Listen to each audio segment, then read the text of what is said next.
It started with the problem on malnutrition, which Tagbac Elementary School was able to correct.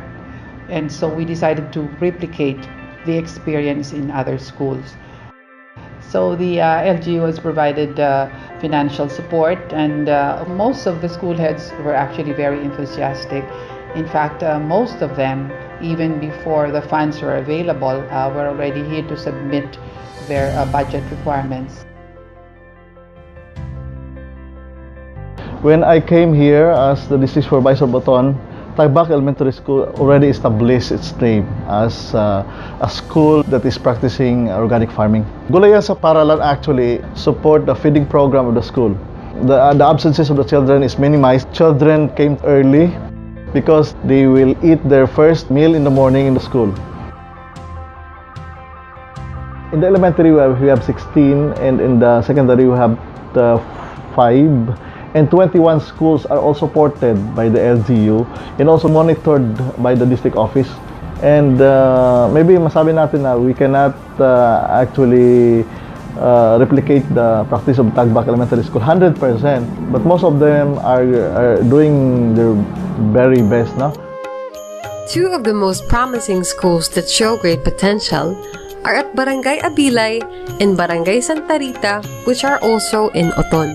The teachers have adapted the practices of Tagbac and now reap the harvest from their gardens for the kids to enjoy during feeding. I am Mrs. Irene Artus, the Principal 1 of Santa Rita Elementary School.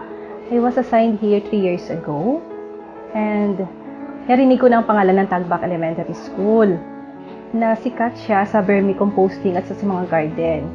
So kaya, buti na lang isang guro namin, yung agri-teacher namin na si Sir Orihin, nanggaling din doon. So may ideya na siya about gardening. So dahil alam namin na maganda ang maidudulot ng gardening, sinunod namin ang ginagawa nila sa Tagbac. Ang Tagbac po sa ngayon ay kilala na sa buong region, sa Region 6. Hindi lang sa Region 6, kundi sa buong Pilipinas na po. Lalong-lalo na dahil sa ang Tagbac Elementary School po ay kaagapay na po ng ETI sa mga programang nilunsad nila sa kanilang paaralan, lalo-lalo na sa mga kabataan, sa mga magulang na nasa barangay. At kilala na din po ang Tagbac sa larangan ng agrikultura. Hindi lang sa halaman, kundi pati na rin sa iba't ibang uri ng mga halaman na maaaring pagkakitaan ng mga kabataan at mamayan sa barangay. Dito sa Paaralan po malaki ang naitulong ng agrikultura dahil po yung makukuha namin sa aming mga halamanan, ginagamit po namin sa feeding program namin. Sa halip na bumili kami doon sa bayan, dito na po pumukuha ng mga halamang gulay sa Paaralan sa mga halaman ng mga kabataan. Before, ang dami naming malnourished. Sa ngayon, dahil sa garden, nag-augment siya sa feeding program, kaunti na lang ang aming mga severely wasted. Tapos, yung mga bata, natututo na magtanim. Tapos may mga gardens, may mga parts sila sa garden, tapos yung mga itinatanim nila, dinadala nila sa bahay yung products. Nakaka-augment din sa income ng family nila, tapos may libreng gulay sila. Tapos yung mga bata talaga, natututo ng paano nila panatilihin na maganda ang kanilang mga parts sa garden nila. Nagkakaroon kami ng dagyaw system once a month. Gumagawa sila on behalf ng kanilang mga anak. Accepted ng mga parents, they are very supportive pag-prepare ng garden beds. At saka, bumibili din sila ng mga gulay namin dito sa school. Additional income namin sa school. So kung makikita ninyo lahat po ng mga gulay sa aming halamanan, ito po ang nagiging bunga po ng pagsisikap namin. Kasama po ang mga guro sa aming paaralan, ang aming principal, Ma'am Eileen Artos, pati na po yung tulong na makukuha namin sa mga kabataan sa pagtatanim at pag-aalaga po ng aming mga halamang gulay. Last year, na-recognize na kami na winner na kami sa garden. Nakatanggap na kami ng 20,000 na award. Tapos may pumupunta na dito na mga bisita mula sa munisipyo na titingnan yung garden namin. So medyo naging sikat na ng konti yung school namin dahil sa aming garden. So malaki po ang tulong ng Gulayan sa mga kabataan dahil po natutunan po ng mga kabataan hindi lang physical, hindi lang mental na matutunan ng mga kabataan, kundi pati na rin sa kanilang sarili. So natutunan po nila yung pag-aalaga ng kanilang sarili, ayon na rin po sa pag-aalaga namin ng mga halamanan, No, kung ano ang itinuturo ko po dito, ito po ay inaangkop, binabagay ko po sa mga kaugalian ng mga kabataan. I'm Mr. Santiago M. Haro, the school principal 1 of Abela Elementary School, located at Alabilay, Sur, Oton, Iloilo. Sa Tagbac Elementary School, actually, every time we had a mancum, I used to associate Ma'am Emma Caballero with the organic school. I was so amazed personally with their gardens, both the herbal and the Gulayan.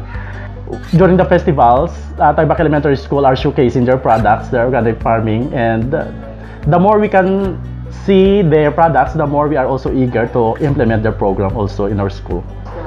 Well, we do believe, no, if a pupil is healthy, he also thinks healthy. What he feels will also be affecting what he thinks, and so a healthy body produces a healthy mind. Lately, we do have the midline weighing, and the numbers really speak the truth. From the very big margin of wasted and severely wasted, very good news because we turned them into normal.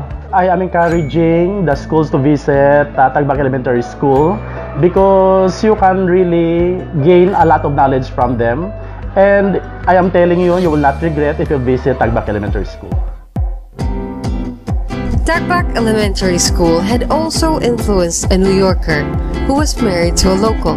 They decided to put up their own organic farm with Tagbac as the model. My name is Katwi Haru.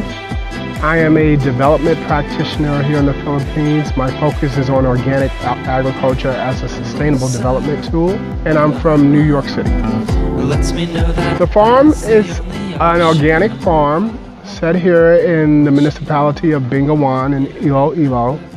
And the purpose of this farm is for it to be a demonstration training site to promote the advent of organic agriculture as a sustainable livelihood development tool in the Philippines. And we're at the point now where we're getting ready to transition into receiving a grant for our vermicomposting facility, which is just beyond there. This idea of doing an organic farm here had a great deal to do with the influence and mentorship and guidance we received from Tagbac Elementary School vis-a-vis Mom Emma Caballero. Quite frankly, a lot of the things we have here have come from Tagbac, and we've tried to take what we've learned there and extend it in a bigger way to help other communities. Ako si Biner Villanueva. Napunta ako sa farming dahil na rin sa aking kapatid na na-impluwensyahan ni Ma'am Emma Caballero. Dati akong seaman, pero hindi ako sinuwerte sa seaman. Nakita ko ang potential sa pagtatanim ng organic. Bali, meron kami ditong iba't ibang klase ng ore ng herbal medicinal plant, gaya ng tarragon, Thai basil, sweet basil, and peppermint, oregano, roselle. Itong lahat ng ito ay galing kay Ma'am Emma. Bali, binigyan lang kami ng tigigisang gadapat, then kami na nagpadami dito sa Binggawan. When I first moved to the Philippines, one of the biggest issues for me is getting healthy produce, healthy food. And when I went to Tagbac, I was quite frankly blown away by the experience there because I saw children doing simple farming practices using organic agriculture. And at the time I visited, I wasn't alone. I brought my family, and my mother happened to be visiting from New York City.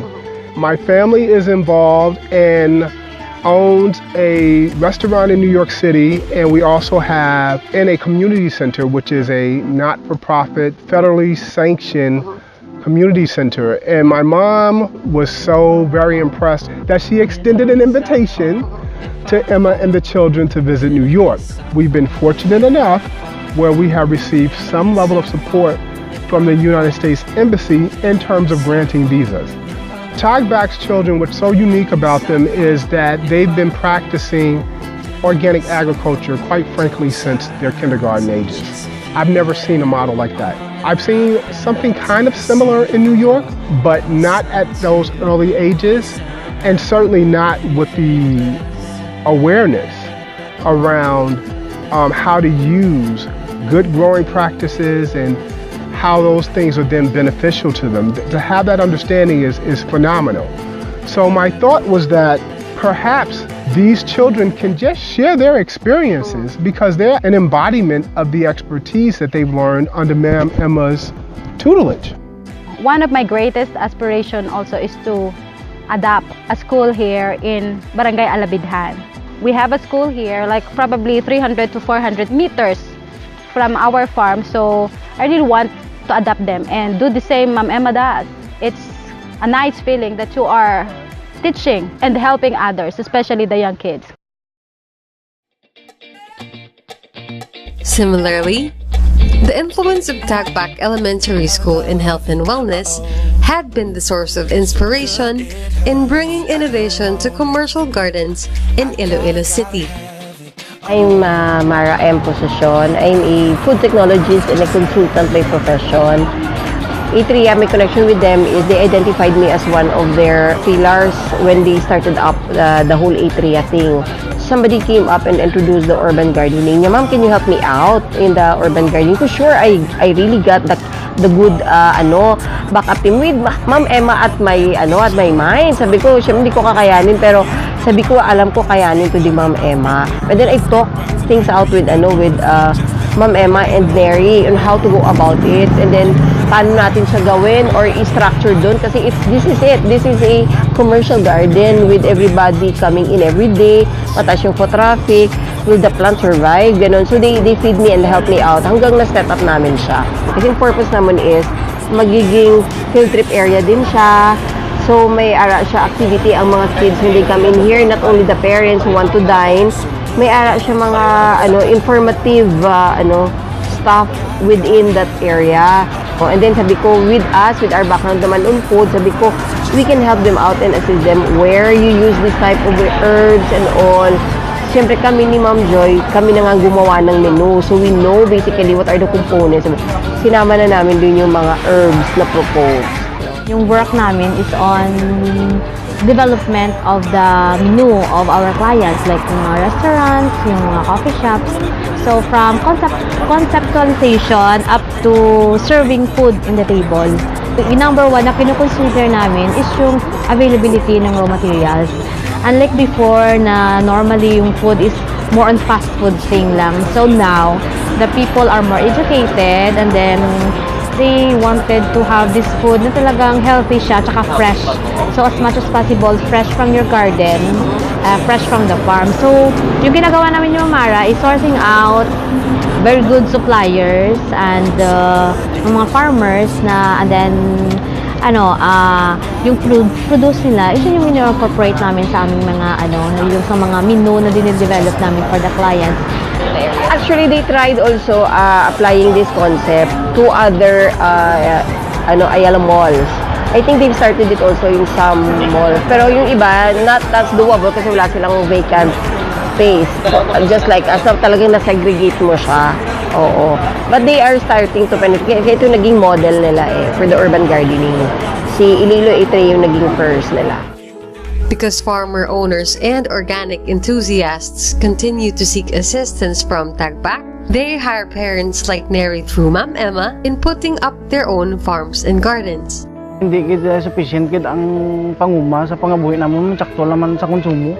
Puti ko may sideline nga obra, makakwarta kag mayo man ang silduhanay. Pang-hire sila sa amon, bale sa garden. Ang una to sa Hero Farm sa Binggawan. Pagkatapos sa Rimnant, Gimara sa Sibunag.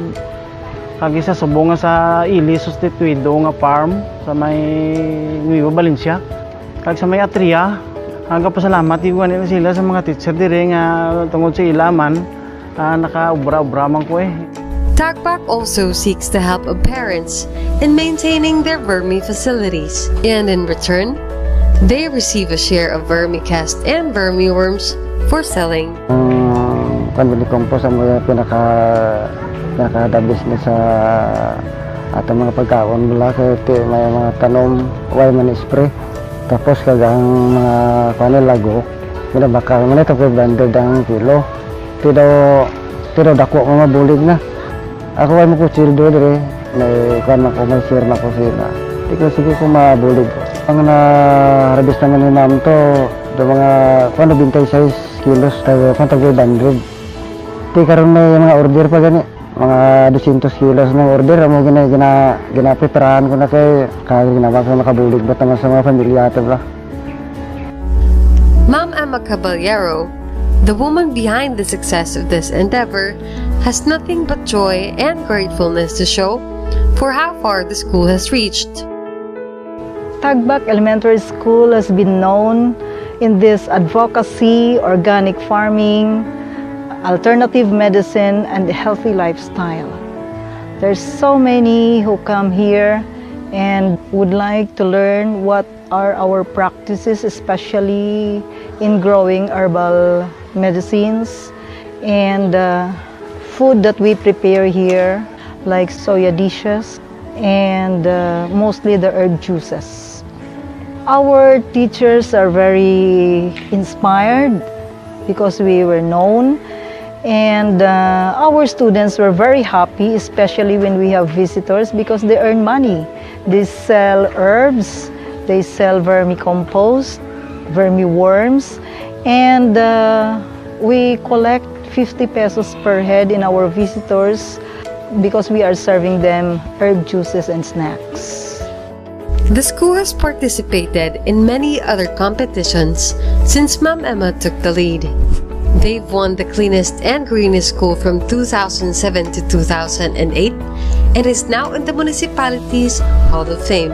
TES continues to empower its students by joining other competitions and use the prize money they win to augment school needs and rehabilitate their gardens. It is a very great experience at our children, and dito ay joining different activities, especially in relation with our home economics subject. Through this experience, we apply what we learn in our school.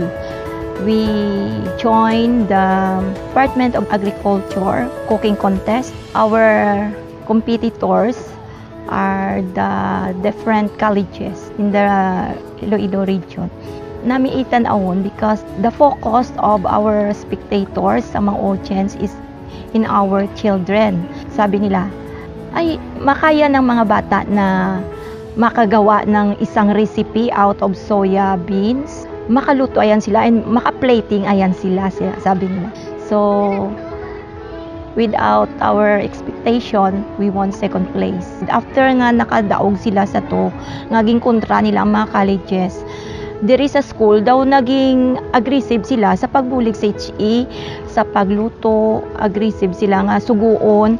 Then kung anytime may visitors, hindi mo na sila pagtawgon. Kundi sila na mismo makatuto, mama buli kami obra, mama ano pa obrahon.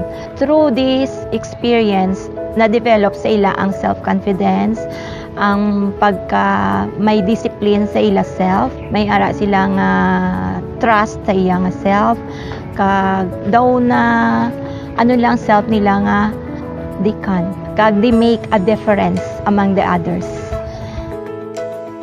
Tagbac has received many donations and support because of its advocacy. They receive farm inputs from government and non-government organizations and have also received financial assistance from the Agricultural Training Institute. With the fund support, Tagbac was able to build their vermi facility that has become the main source of income. Various donors also gave farm inputs for the greenhouse and gardens, where they grow organic vegetables and herbs.